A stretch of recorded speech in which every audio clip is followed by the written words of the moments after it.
Selamat datang teman-teman, saya Jules. Saya suka nonton film dan membaca, dan sekarang jadi tukang cerita buat kalian. Ayo gabung sama saya dengan like video ini, subscribe, dan pencet belnya. Cerita kali ini dari film Dolly Ki Dolly, mengenai seorang wanita muda cantik bernama Dolly yang bersama kawanannya memikat dan menikahi pria kaya raya. Langsung aja yuk, di cerita hari ini, Movie Revisit episode 11.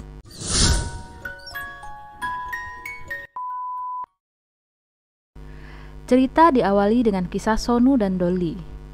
Sonu adalah putra satu-satunya. Keluarganya merupakan tuan tanah yang memiliki kebun tebu yang luas.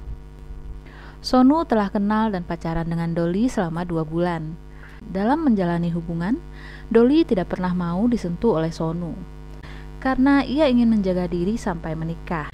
Besoknya, Sonu yang memiliki harga diri tinggi dan pantang diejek oleh Dolly pun mendatangi kediaman keluarga Dolly sendirian.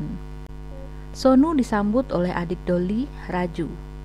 Pada saat Sonu menyampaikan maksud kedatangannya, ayah Dolly kesal.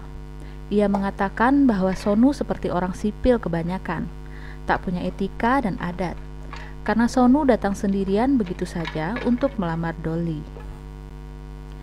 Ibu Dolly pun menenangkan Sonu dengan menyuruhnya untuk datang lagi besok dan membawa kedua orang tuanya untuk melamar Dolly.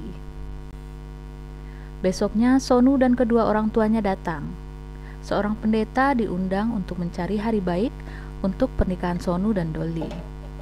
Setelah tanggal pernikahan ditentukan, Sonu dan Dolly pun bertunangan di hari itu. Mereka semua pun berfoto bersama dengan menggunakan jasa fotografer yang telah disiapkan oleh keluarga Dolly. Di hari resepsi, semua orang pun berbahagia merayakan pernikahan Sonu dan Dolly. Pada malam pertama, Dolly membuatkan susu untuk kedua mertuanya. Ibu mertua juga menyuruhnya untuk menyerahkan perhiasannya untuk disimpankan.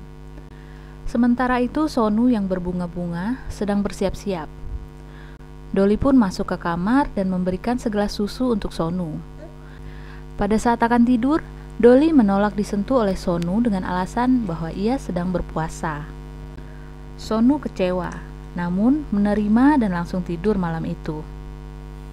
Keesokan paginya Sonu terbangun. Ia sendirian di kamar. Ia pun memanggil-manggil Dolly, namun Dolly tak menjawab. Dicari ke seluruh rumah pun Dolly tak ada. Sonu membangunkan kedua orang tuanya. Namun kemudian mereka menyadari bahwa lemari telah berantakan dan semua harta berharga telah hilang. Sonu dan keluarganya telah ditipu. Saat melapor ke polisi, Sonu tak bisa menunjukkan foto Dolly karena ia tak memiliki satupun foto Dolly. Di kantor polisi, Inspektur Robin Singh ditugaskan untuk menangkap sebuah komplotan perampok yang unik. Mereka dijuluki kelompok pengantin bandit. Kelompok ini mengincar para pria, anak keluarga kaya. Mereka berkedok sebagai sebuah keluarga. Ada ayah, ibu, nenek, saudara laki-laki, pendeta, dan fotografer. Semuanya palsu. Mereka menipu dengan menikahkan anak perempuannya ke keluarga kaya incarannya. Dan di malam pertama, mereka membuat semua anggota keluarga itu tertidur dan menggasak seluruh harta benda mereka. Polisi memiliki sketsa wajah salah satu pelaku yang menjadi pengantin, yaitu Dolly. Inspektur Robin Singh mengenali wajah tersebut dan berjanji akan menangkap komplotan itu. Dolly dan komplotannya bukanlah keluarga asli, namun kebersamaan mereka selama ini membuat mereka sudah seperti keluarga. Mereka saling menjaga dan menyayangi satu sama lain. Raju yang berperan sebagai saudara laki-laki Dolly merupakan pencari informasi mengenai target mereka selanjutnya. Raju juga orang yang mengatur acara pernikahan palsu, beserta kerabat dan tamu palsu yang datang. Setelah berhasil merampok rumah keluarga Sonu, mereka berpindah tempat dan mencari target selanjutnya. Mereka menemukan seorang pria Delhi bernama Manjut. Kali ini Dolly merubah namanya menjadi Madhuri, karena sekarang nama Dolly sudah muncul di koran-koran. Pada saat bertamu ke rumah keluarga Manjut, ibunya tidak menyukai Dolly karena terlalu tinggi dan berpendidikan. Dolly dan keluarganya pun pulang dengan sakit hati. Dolly tidak terima bahwa ia kali ini gagal. Ia pun membuat rencana baru untuk menipu keluarga Manjut. Dengan memainkan ego Manjut, Dolly berhasil membuat Manjut, si anak mama, membangkang kepada ibunya. Dan ibu Manjut pun menyerah sambil marah-marah. Akhirnya Maduri dan Manjut pun menikah. Namun di resepsi pernikahan, seorang teman Manjut mengambil foto Maduri dengan handphonenya, meskipun Dolly menolak. Dia juga memaksa Maduri meminum segelas alkohol. Maduri yang sedikit mabuk pun menikmati pesta dengan menari. Hal ini tidak disukai oleh ibu Manjut. Di malam pertama, setelah resepsi, tiba-tiba seorang tamu datang ke kediaman Manjut. Ternyata tamu itu adalah Sonu. Ia mengaku sebagai paman Dolly yang tidak sempat hadir di acara pernikahan tepat waktu. Dolly dan Sonu pun berbicara di kamar tamu. Dolly membawakan Sonu segelas susu dan sebotol air putih. Sonu yang masih mencintai Dolly pun membujuknya untuk kabur bersamanya kali ini. Dolly berpura-pura terbujuk dan menyetujui keinginan Sonu. Sonu pun mengatakan bahwa ia akan menunggu Dolly jam 4 pagi dan mereka akan langsung kabur saat itu. Dolly pun mengatakan kepada Sonu agar jangan meminum susu yang ia bawa tadi. Setelah Dolly keluar kamar, Sonu yang bahagia pun meminum air putih. Seperti biasa, Dolly membuatkan susu untuk kedua mertuanya. Namun, ia dimarahi oleh ibu mertuanya yang kesal kepadanya sejak di resepsi. Untuk mengambil hati ibu Manjut, Dolly menawarkan perhiasannya untuk disimpankan. Setelah itu, ia memberikan susu kepada ibu dan ayah Manjut. Kemudian Dolly masuk ke kamar pengantin membawa susu untuk Manjut. Setelah itu, ia beralasan bahwa ia tidak bisa melakukan malam pertama karena sedang datang bulan. Manjut yang terlanjur bernafsu pun terpaksa ke kamar mandi. Besoknya, ibu Manjut yang pertama kali bangun, menyadari bahwa telah terjadi perampokan di rumahnya. Pada saat ia ke kamar pengantin, ia menemukan Manjut tertidur di kamar mandi. Mereka pun panik dan mulai menyadari bahwa mereka telah ditipu dan mengira bahwa Maduri telah kabur bersama kekasihnya yang mengaku sebagai pamannya yang datang semalam. Pas pada saat itu, Sonu yang baru bangun keluar dari kamar tamu. Ia pun segera diikat. Polisi dipanggil dan Sonu diinterogasi. Beberapa saat kemudian, polisi pun mengetahui bahwa Sonu tidak terlibat dalam komplotan Dolly. Pada saat itu, Manjut ditelepon oleh temannya yang menanyakan bagaimana malam pertamanya. Manjut yang kesal pun memberitahu temannya apa yang terjadi. Teman Manjut pun teringat bahwa ia sempat mengambil foto Maduri di resepsi. Ia pun segera menyiarkan berita mengenai komplotan pengantin bandit di TV. Situasi ini berbahaya bagi Dolly dan komplotannya. Mereka pun segera kabur dan memutuskan untuk tidak beraksi selama beberapa saat untuk meredam berita mengenai mereka. Pada saat sudah di kereta, mereka pun menyadari bahwa nenek ketinggalan.